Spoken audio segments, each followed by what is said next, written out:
제가 올 때마다 이렇게 자리 어떻게 누가 치우나가 아마 여러분들이 아주 이렇게 재미있게 관찰하실 만한, 그죠? 오늘 저희들이 누가복음 22장의 말씀을 같이 읽었습니다. 이렇게 말씀을 보시면 왜 이 말씀을 골랐는지 되게 짐작이 되실 텐데요. 또 이제 투표도 하고 하니까 한번 다시 아주 기본적인 우리가 이미 다 알지만 또 이렇게 잘 잊어먹는 내용들을 다시 한번 마음에 새기는 의미에서 이 말씀을 골랐습니다. 누가 크냐 하는 싸움을 지금 이렇게 다루고 있는 대목이죠. 제자들끼리 이렇게 이런 싸움이 많이 있었던 것 같고, 이런 싸움을 보면 예수님이 함께 사역하시던 이 제자들의 공동체도 우리가 살아가는 이런 우리 교회와 별로 다르지 않다 하는 생각을 꽤 많이 하게 됩니다. 제자들 사이에서 누가 크냐 하는 다툼이 이렇게 났다고 되어 있습니다. 그리고 우리가 이 말씀을 보면 지금 이 상황은 예수님이 최후의 만찬을 하고 난 다음이죠. 제자들을 보시면서 자기의 몸을 그리고 자기의 피를 새 언약의 근거로 이렇게 내어주시는 그 말씀을 하시고 나서 그 장면에서 지금 제자들이 서로 이렇게 누가 크냐는 싸움이 났다고 이야기를 합니다. 참 묘한 얘기죠. 예수님은 지금 죽음을 향해서 가고 있는 상황, 그리고 이제 겟세마네 동산으로 이제 곧 가실 텐데, 사실 이제 잡히시는 바로 그날 얘기인데, 그 시점에 예수님은 지금 이렇게 죽음을 향해 가고 있고, 제자들은 한편으로는 이 예수님이 죽음을 향해 가고 있는 그 사실 때문에 뭔가 분위기가 달라지죠. 그 달라지는 분위기를 제자들도 감지를 합니다. 감지하면서 뭔가 모를 불안감과 두려움에 휩싸이거든요. 그래서 예수님의 그 죽음의 그림자가 사실 이렇게 뒤덮이긴 하는데, 그 와중에 제자들은 하지만 그 어떤 그림자의 실체를 잘 인식을 못하고 비밀을 깨닫지는 못하고 오히려 그 와중에 자기들 나름의 생각을 또 이제 계속 굴려가는 것을 볼 수 있습니다. 예수님께서 예루살렘으로 오신 것 자체가 사실 제자들에게는 예수님이 이제 왕이 되는 사건으로 인식이 됐었죠. 우리가 마태복음 16장 그다음 마가복음 8장에서 보는 것처럼 예수님의 그 생애에서 가장 결정적인 전환점은 이제 가이사랴 빌립보서의 이제 메시아 고백이죠. 예수님께서 묻습니다. 사람들이 나를 누구라고 하냐? 그리고 그 다음에 제자들을 향해서 너희들은 나를 누구라고 하냐? 그때 베드로가 모든 제자를 대표해서 주님은 메시아입니다. 주는 그리스도시다. 메시아라는 얘기죠. 그리고 살아계신 하나님의 아들입니다. 라고 고백을 했습니다. 메시아라는 이야기는 왕이 되실 분이라는 이야기죠. 하나님께서 장차 이스라엘을 위해서 보내주신 메시아가 오셨다. 그분이 바로 예수라는 얘기인데, 이 메시아는 이제 이스라엘을, 하나님의 백성들을 이방의 압제로부터 해방해서 다시 하나님의 나라를 세울, 다시 다윗의 왕조를 세울 그분으로 약속받은 다윗의 후손, 바로 그 왕이거든요. 제자들이 예수님을 왕으로 고백했다 하는 거죠. 근데 예수님은 바로 그 고백을 받고 나서부터 이제 제자들에게 비로소 왕이 된다는 게 무슨 의미인가를 설명하기 시작합니다. 그래서 마가복음이나 이렇게 마태복음 보시면 제자 베드로가 주는 그리스도시다라고 고백하고 난 다음에 예수님이 비로소 이제 아주 대놓고 하시기 시작한 말씀이 있습니다. 그게 바로 예수님의 순환, 고난에 관한 이야기입니다. 그 전까지는 그 얘기를 명시적으로 하시지는 않았던 것 같아요.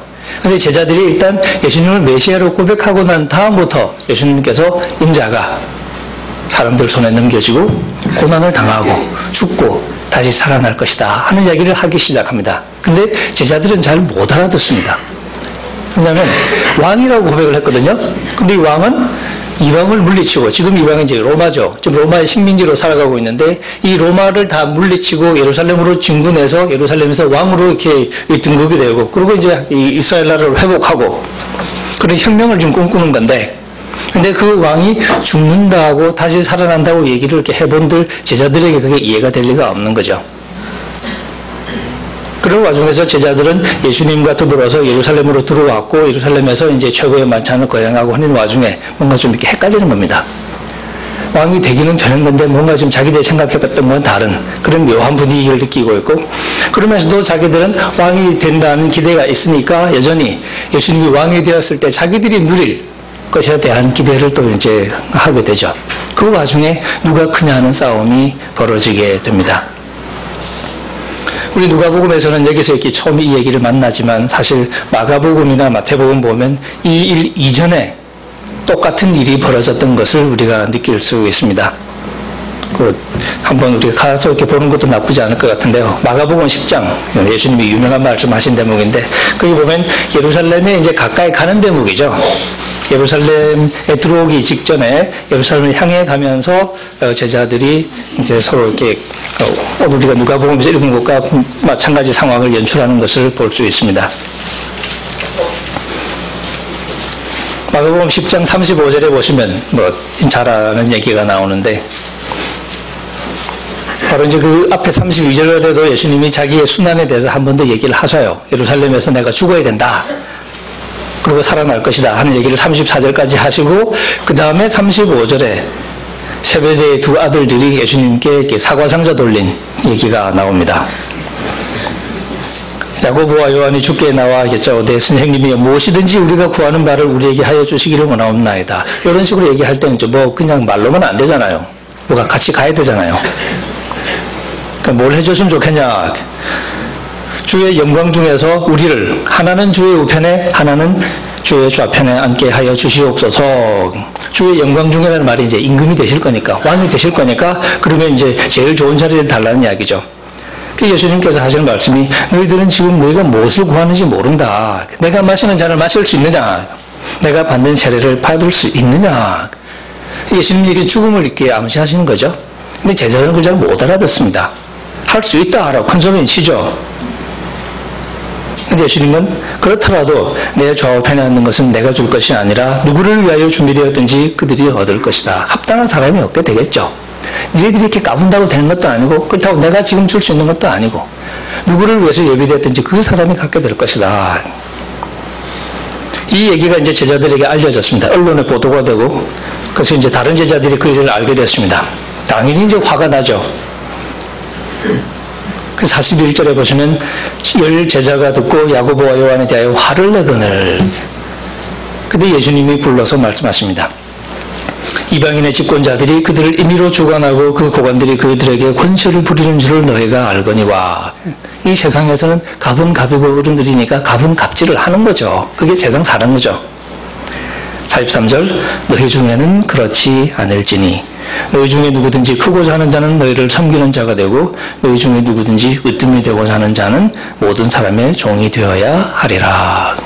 이 말씀은 우리가 읽었던 누가복음의 말씀하고 전혀 다르지 않습니다. 근데 이 누가복음 자리는 그보다 시간이 조금 더 지나서 예수님이 지금 제자들과 마지막 밤을 보내는 바로 그 시점이죠.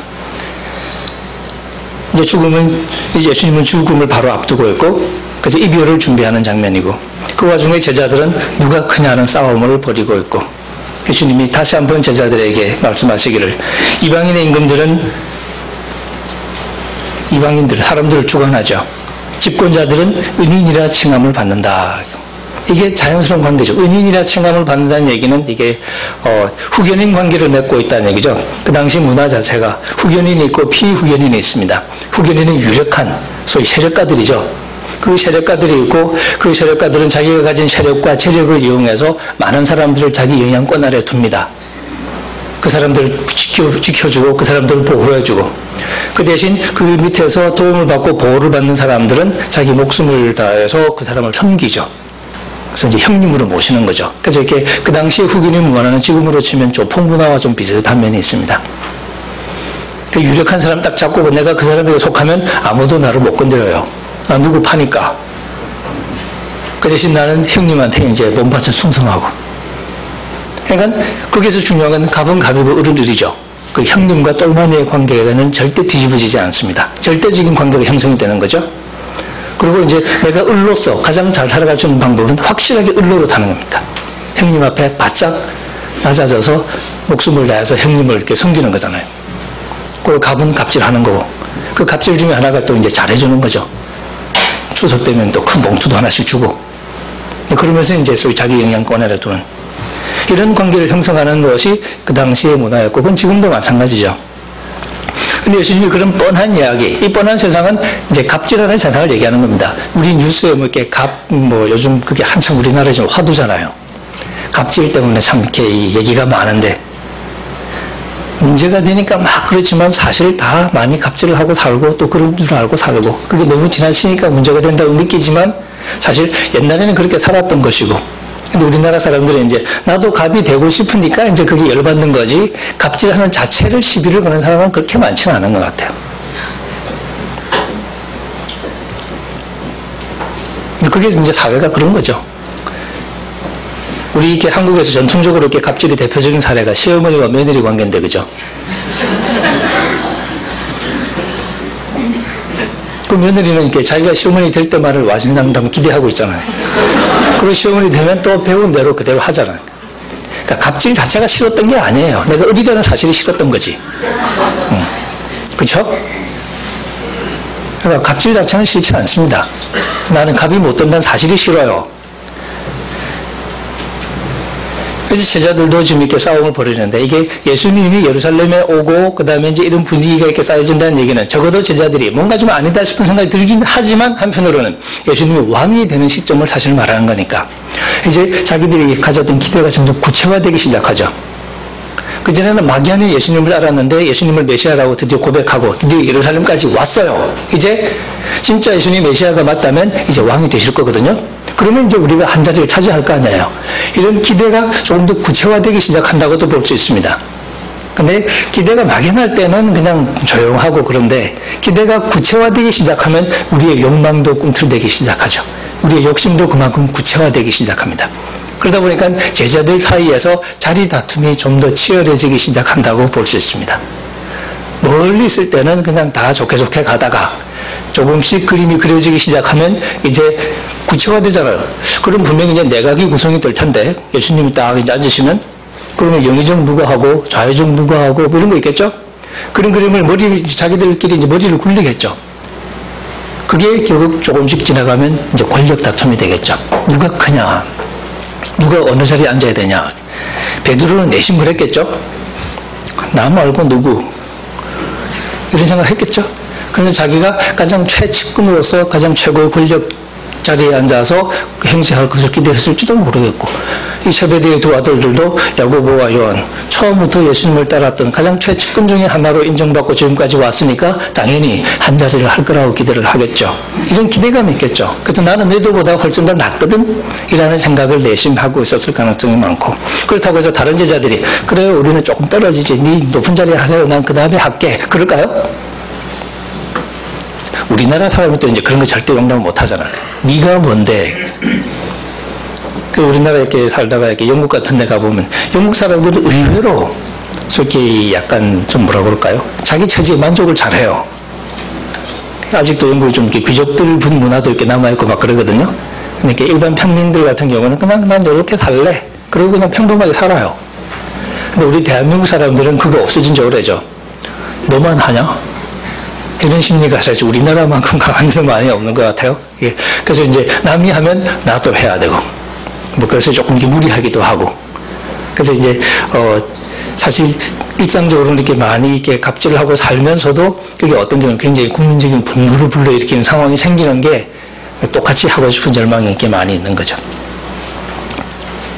제자들은 지금 그런 상황에서 기대가 좀씩 구체화되기 시작하니까 이제 처음에는 이 막연하게 서로 조금 이렇게 그 덮어왔던 그 갈등이 부각되기 시작하고, 그러면서 이제 제자들끼리 싸움이 나기 시작합니다. 내가 너보다도 높은 자리에 하는 게 당연하지 않느냐 하는 게 생각을 하기 시작하고, 바로 예수님 그것을 감지하면서 예수님은 제자들에게 이제 거듭 자기의 순환을 얘기하시면서 제자들에게 하시는 말씀이, 세상에서는 그렇게 갑은 갑이고 을은 을이고 그래서 갑은 갑질을 하게 되는 게 마땅하지만 그거는 세상 얘기죠. 그래서 예수님이 26절에 보시면 너희는 그렇지 않을지니, 마가복음에도 똑같은 얘기 나왔었죠. 너희들은 그렇지 않다. 이 한마디가 사실은 제자들의 공동체를 이 세상과 구분하는 말씀이라고 할 수 있습니다. 그러면 우리의 공동체, 제자들의 공동체는 어떤 사회냐? 여기 중에 큰 자는 젊은 자와 같고 오히려 높은 사람은 낮은 사람과 같다는 거죠. 그리고 다스리는 자는 섬기는 자와 같을 것이다. 다스리는 자는 다스리는 자와 같을 것이라고 말하는 게 자연스럽죠. 근데 다스리는 자는 섬기는 자와 같을 것이다 라고 예수님이 말씀을 하십니다. 그러니까 뒤집는 거죠. 이게 뒤집어 버리는데 여기서 우리가 조금 주의해야 될 것이 이거는 권위 관계 자체를 뒤집는 건 아니에요. 예수님이 이제 자기 얘기를 하시는 거죠. 앉아서 먹는 자가 크냐, 섬기는 자가 크냐, 앉아서 먹는 자가 아니냐. 이 사실은 변하지 않습니다. 앉아서 먹는 사람이 있고 섬기는 사람이 있는데 먹는 사람이 크죠? 섬기는 사람이 작죠? 근데 이건 변하지 않겠죠. 예수님이 그 얘기 하시면서 하지만 나는 너희 중에 섬기는 자로 있다. 근데 이게 예수님이 나 주님 이사 안 할래. 나 이제 조응할게. 너희들이 주님 해. 이러시는 거냐? 절대 그렇지 않다는 겁니다. 예수님은 자기가 주님이고 선생이라는 사실을 누구보다도 분명하게 계속 말씀하세요. 나는 너희의 주님이다. 너희의 선생이다. 그런 내가 너희 중에 섬기는 자로 있다. 이게 무슨 얘기냐 하는 거죠. 같은 장면에서 벌어졌던 이야기지만 사실 복음 우리 공간복음에서는 기록하지 않은 하지만 요한복음 가보면 나오는 이야기가 있죠. 요한복음 13장부터 나오는 이야기가 사실은 같은 장면에서 벌어졌던 사건인 것처럼 보입니다. 최후의 만찬 때 얘기죠. 근데 요한복음은 이 최후의 만찬 했던 얘기는 우리에게 안 해줘요. 그냥 저녁 먹었다는 얘기밖에 안 해요. 근데 그 자리에서 예수님이 하신 다른 이야기를 우리에게 들려줍니다. 우리가 너무너무 잘 아는 예수님의 제자들의 발을 씻는 이야기죠. 저녁 먹다가 일어나서 예수님이 겉옷을 벗고 허리에 수건을 두르고 그러니까 종처럼 모양을 꾸몄다는 얘기입니다. 종처럼 행색을 꾸미고는 뭐 하기 시작하냐면 제자들의 발을 씻기 시작한 거죠. 제자들의 발 씻었다는 얘기는 실제로 종이 하는 행동을 했다는 얘기입니다. 지금 우리는 이렇게 워낙 세족식을 많이 해가지고 전혀 어색하지 않아요. 당연히 그래야지. 주님이 제대로 발 씻어야지 하는 생각이 들지도 모르지만 그 당시로 거슬러 가보십시다.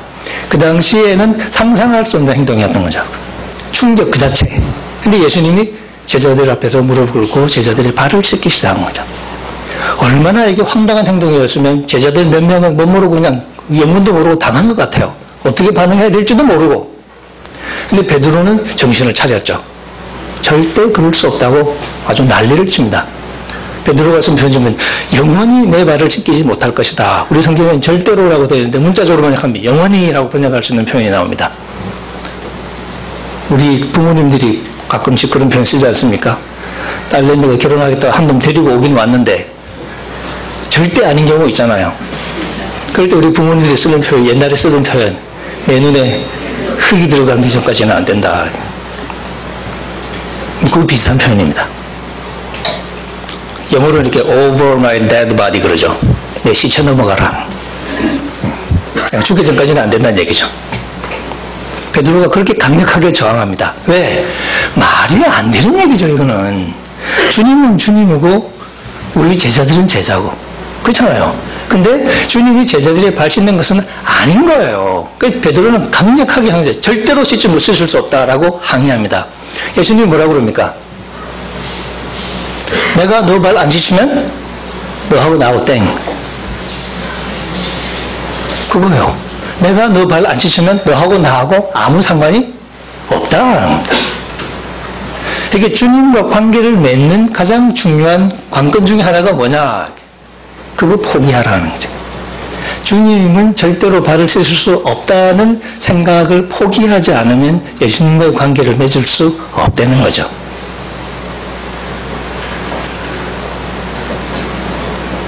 주님과 관계를 맺으려면 그걸 버리라는 겁니다. 이게 단순히 주님이 내 발을 씻어주는 것을 거부한다기보다는 아예 갑을이라는 그 사고방식 자체를 포기하라는 겁니다. 근데 이건 쉽지 않죠. 내가 갑이 되고 싶은 거지 갑을 관계 자체를 버리고 싶은 건 아니었던 거죠. 그래서 내가 나중에 시어머니가 됐을 때는 나도 갑질을 하고 싶다고. 근데 아예 그걸 없애버리면 나중에 내가 시어머니 돼도 갑질을 못할 거 아니에요. 그건 또 아닌 거죠. 근데 예수님은 바로 그 자체를 포기하라고 좀 우리에게 요구하시는 거예요. 그러면서 예수님이 우리에게 나타나실 때 나는 너희들의 주님이죠. 요한복음 그 문맥에서 그렇게 얘기하십니다. 내가 너의 주님이고 선생이다. 맞다. 하는 거죠. 그건 변하지 않아요. 하지만 주님이요 선생인 내가 너희들의 발을 씻었다. 하는 거죠.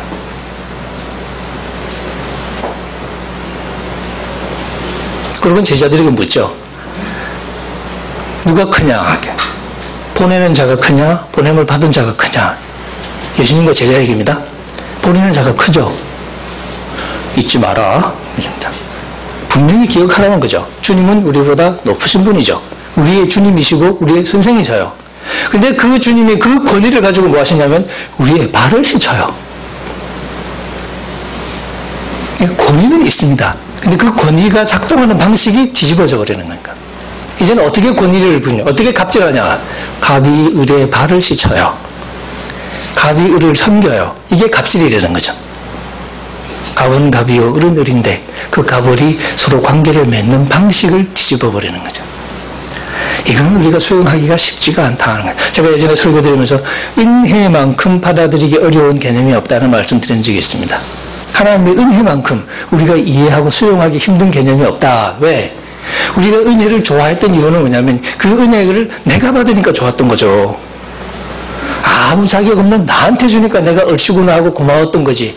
똑같이 아무 자격 없는 내 옆에 친구한테 엄청난 은혜를 베푸신다고 생각해 보세요. 고맙고 눈물 나고 그럴까요? 눈물은 날 거예요.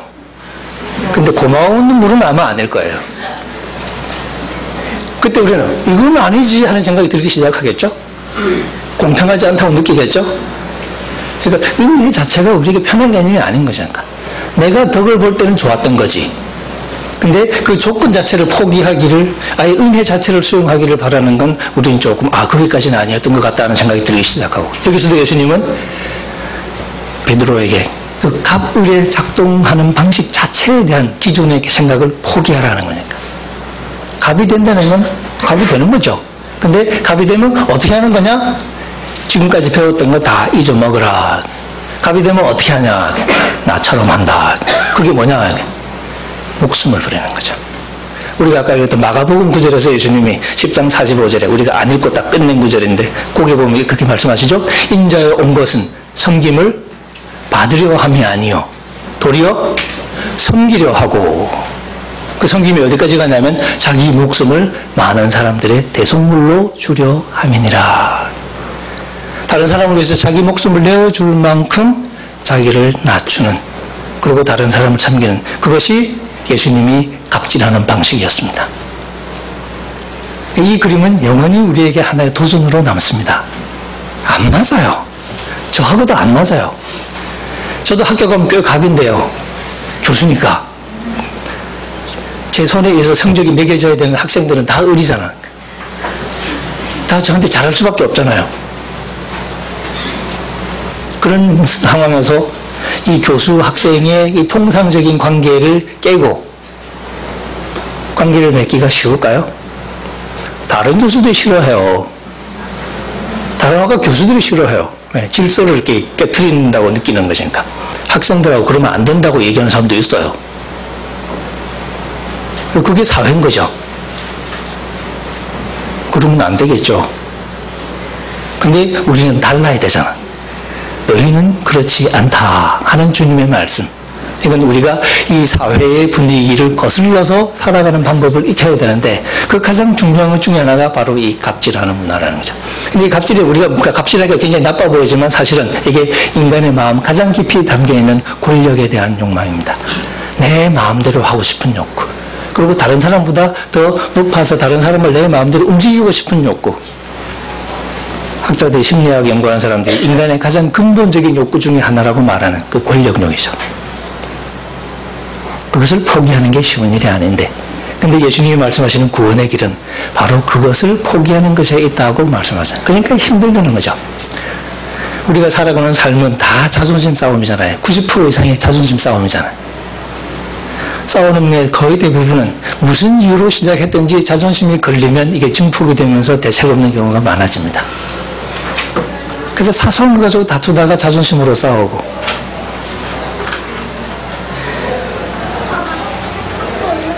우리 교회가 교회로 살아갈 때 우리가 천사들이 모여서 살아가는 곳이 아니니까, 그죠?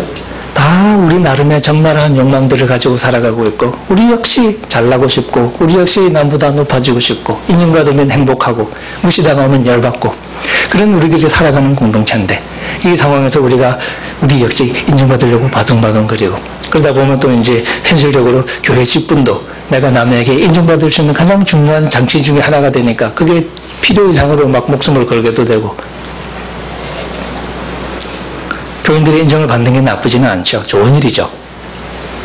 근데 그 인정받는 것이 무엇으로 인정을 받는 것이냐, 그렇게 물었을 때, 그냥 내가 이렇게 나 이제 안수집사 됐다, 젊은 나이에. 나 벌써 장로다. 이런 소리를 하고 싶어서라기보다는, 그죠? 오히려 우리가 주님이 주신 그 그림을 따라서 살아가는 게 우리가 생각하는 그런 직분. 예수님께서 우리에게 그려 보여주는 것은 그림. 내가 너희들이 주님이고 선생이지만 너희들 중에 섬기는 자로 있다. 사실 섬긴다는 단어가 집사라는 단어의 어원입니다. 섬기는 자, 집사. 영어로 디이컨이라고 그러죠. 이 디이컨이라는 말의 헬라어 어원은 디아코노스입니다. 디아코노스가 이제 섬기는 자다 이런 말인데, 식탁에서 섬기는 자를 원래 가리켜요. 그게 이제 교회 집사라는 말의 어원이 됐고, 그죠? 그 말이 그런 것처럼 예수님은 자기를 집사라고 묘사하죠. 바울도 자기를 이렇게 섬기는 자로 묘사하고, 이제 우리 교회에서는 뒤집어진 그림을 그리기 시작합니다. 권력 구조는 그대로 있습니다. 갑이 있고 을이 있어. 예수님은 갑이고 우리는 을이에요. 그리고 사실 이 목사님은 교인보다 훨씬 더 지도자 위치에 있는 건 사실이잖아요. 장로님은 다른 교인보다 좀 더 지도하는 위치에 있는 건 사실이고, 그런 것 자체가 없어지지는 않습니다. 그런데 거기서 갑질하는 방식은 달라지는 거예요. 목사님은 권위 있는 목사님이에요. 근데 목사님이 행동하는 방식이 달라. 장로님도 존중받아야 될 장로님이에요. 근데 장로님이 교회를 다스리고 행동하는 방식이 달라. 어떻게? 갑질함으로써가 아니라 예수님 흉내를 내므로써, 섬김으로써 그런 모습을 보여준다는 얘기죠. 근데 말은 쉬워 보이는데 순간순간 쉽지 않을 때가 있을 것 같아요. 우리 속에 욕망이 있습니다. 행시하고 싶은. 예수님이 그런 갈등을 겪으셨던 것처럼 우리 목사님도 사실 이 두레교회 담임 목사로 이렇게 사회하시면서 마음에 많은 갈등이 있으시겠죠? 나도 좀 더 큰 소리 치고 살고 싶다는 욕망이 있겠죠? 많은 사람들은 그렇게 하잖아요. 대형 교회 목사님들은 하나님 대접받잖아요, 실제로. 미쳤어요. 근데 그건 세상 사람들이 다 하는 거예요. 근데 우리는 그거 보고 뭐라고 그러냐? 미쳤어요, 그러죠. 그건 미친 짓이죠. 망하는 짓입니다. 뭐가 잘하는 거냐? 절대 그렇게 하지 않는 거죠. 이렇게 이제 직분을 인정받으시는 분들도 사실 교인의 인정을 받는 거니까 그건 참 명예로운 거예요. 명예로운 건데 그 명예를 어떻게 쓸 거냐? 더욱더 명예롭게.